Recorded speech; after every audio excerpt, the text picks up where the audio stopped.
Hey everyone, this is Mike, and today we're back in Final Fantasy XIV, and I wanted to talk about a couple of different ways that you can use to level your alt jobs, because of course Final Fantasy XIV is very unique in the fact that you can level all of your different jobs or classes, whatever you want to call them, on one character. And of course, as you are playing your first job throughout the game, you have the main scenario quest, you have your side quests and all of that stuff to help you level, but once you go into some alt jobs that you want to level, you don't have access to those quests anymore because they have already been completed. Now, luckily enough, there are a lot of different things that you can do, both when it comes down to daily quests that you can do once every day, as well as some spammable options if you just want to grind for some experience, for example, if you have some extra time, or if you just want to level a little bit quicker outside of just doing your dailies. Then we're basically going to be listing all of those things in today's video. So I'm going to be starting at level 1 because of course there are still a lot of jobs that start at level 1, and then we'll work our way up all the way to level 80, going over all of the different things that you can do along the way. So first of all, when you're level 1, the first thing that you can do is start with your hunting log. Now the hunting log is something that is only available for those low level jobs. I don't think anything that came with the expansions has a hunting log available to itself, and it also expands itself only from level 1 to 50. So once you pass that level 50 mark, there are no new hunt marks for you to go kill. Now these things don't give a crazy amount of experience when it comes down to going through the higher levels, but when you are just starting as a level 1 character or level 1 class, then the hunting log actually gives you a pretty decent amount of experience that can jumpstart you for like the first 5-6 levels or something like that if you just want to get a couple of quick levels in. Of course, there is no real daily thing that you can do yet when you are just starting out. Your first dailies will start off at level 16, so you're going to be doing some spammable stuff until then, which is going to be hunting some random monsters, doing that hunting log, maybe completing some side quests that you still have lying around, doing some low level fates, something like that, until you get to that level 16 point. Now, to help you get to level 16, there is one thing that you can do that is incredibly good for experience, and this will work all the way up to level 60 even, which is quite amazing. And that is Palace of the Dead. It's the first deep dungeon that was introduced in Heavensward, and this gives you some really good experience, and it also doesn't have the drawbacks of a normal dungeon. Now, when it comes down to comparing Palace of the Dead, when you want to spam that for leveling, or a dungeon for leveling, a normal dungeon is usually going to be faster if it is run with a good group of 4 people that has gear for a specific dungeon that they're doing as well. It will be faster. On the other hand, if you don't want to invest gear every like 10 levels or something like that, and if you don't want to queue for them, because of course if you have to queue into dungeons, the low level ones usually don't get run that often, or that much at all, so queue times, especially if you're a DPS, can be quite long, then Palace of the Dead is just going to be straight up better, because even though the run might take longer than a usual dungeon run, you will get a faster queue time, and you will also get a decent amount of experience for it. So basically Palace of the Dead until level 60 is usually the way to go. Now once you reach level 16, that is where you unlock your first roulette, and your roulettes are basically your dailies that you want to be doing. And that is leveling roulette. Leveling roulette will basically put you into a random leveling dungeon, meaning a dungeon that goes from 1 to 49, 51 to 59, and then so on. But basically one of those dungeons, and then once you finish the dungeon, you get a big chunk of experience. Now when it comes down to going from 1 to 50, you actually don't have many roulettes available to you yet, or dailies for that matter. So for the most part, the only thing you're going to be doing to go from 1 to 50 is do that leveling roulette every day, and then spam either dungeons or Palace of the Dead. Now once you reach around level 40, 45, something like that, you're also going to be able to do beast stripe quests. These are quests that you can do 12 of per day, and of course you can only do 3 of them per beast tribe, so you kind of need to see where you want to spend them. Although actually that's not true, because in A Realm Reborn it works a little bit different. But you can basically do 12 quests of these beast tribes every single day, and then each beast tribe themselves also has a specific leveling system that you get when it comes down to like you leveling the beast tribe itself or something like that. So basically those are the things that you can do from leveling 1 to 50. For the most part, it's just going to be your daily leveling roulette, your beast tribes as you get into the higher levels, and then either dungeon spam or Palace of the Dead.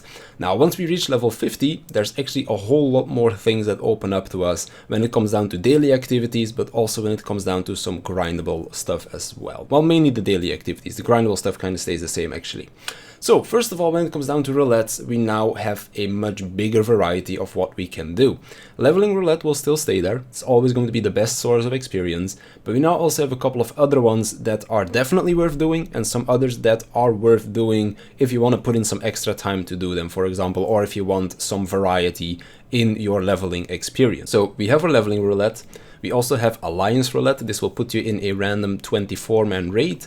And we have then also the Msq Roulette. Now those three are the ones that are worth the most experience, and they're definitely worth your time. Now when it comes down to Msq Roulette, this one takes a very long time, is pretty boring because it also has unskippable cutscenes and that kind of stuff.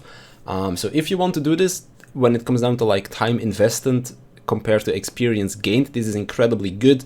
On the other hand, it is also very boring. So it is really good to do. On the other hand, you might not want to do it because it's pretty boring, but I still wanted to incorporate it here because it is definitely worth your time if you're just after the experience for it.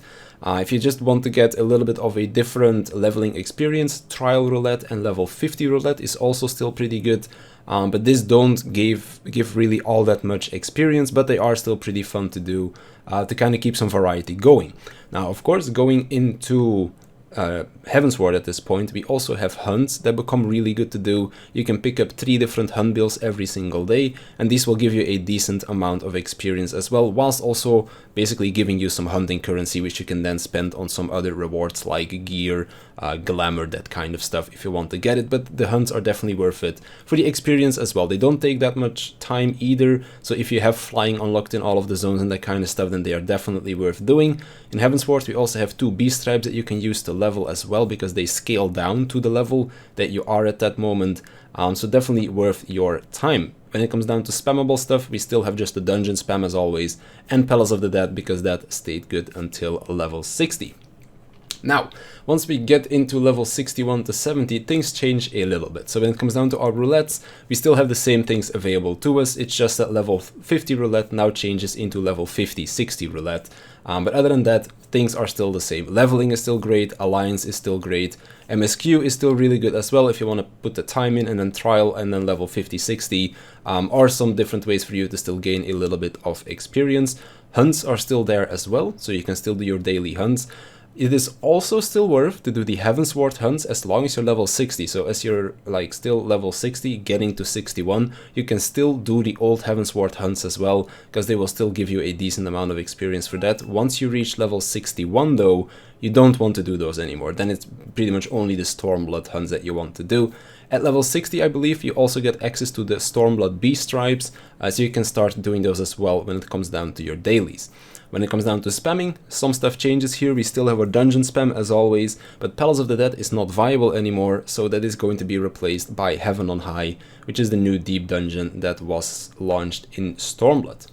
Now, moving on to Shadowbringers, a bunch of stuff changes here actually. So first of all, we of course still have exactly the same roulettes available as before as well, so I'm not going to go over them again. We still have our hunts. This time around they are called but they give you nutsacks, basically a different currency, but hunts still very much so worth doing. But this time around we only have 1 beast tribe available to us, so only 3 beast tribe quests that we can do to go from 71 to 80. Now, to replace the deep dungeon as well, because we don't have a deep dungeon anymore that we can spam, we now have fates that are worth a whole lot more. Not necessarily when it comes down to like the experience that they give, but what it comes down to what else they give, and that is the fate currency, because we have the shared fate system in Shadowbringers, which makes it so that you unlock different items in the fate store, and then you can of course spend the currency, the gemstones that you get from doing the fates in that fate store to buy certain items like minions, tabletops like housing items, orchestrion rolls, or some other items that you might need for crafting and that kind of stuff. So fates kind of become worth doing as well. And then of course we still have the dungeon spam as well. So when it comes down to leveling in Shadowbringers, it's a little bit different than the rest, because you don't have that deep dungeon that you can do. And you also don't have the 2 beast tribes, you only have the 1. But then on the other hand, we do have the fates that we can spam instead of the deep dungeon, and then of course we still have the dungeons to run as well. So those are kind of like the different options that are available for leveling with all of the different leveling tiers. I hope you enjoyed it. I want to thank you for watching. I want to thank my Patreons for supporting me, and I'll see you in the next one.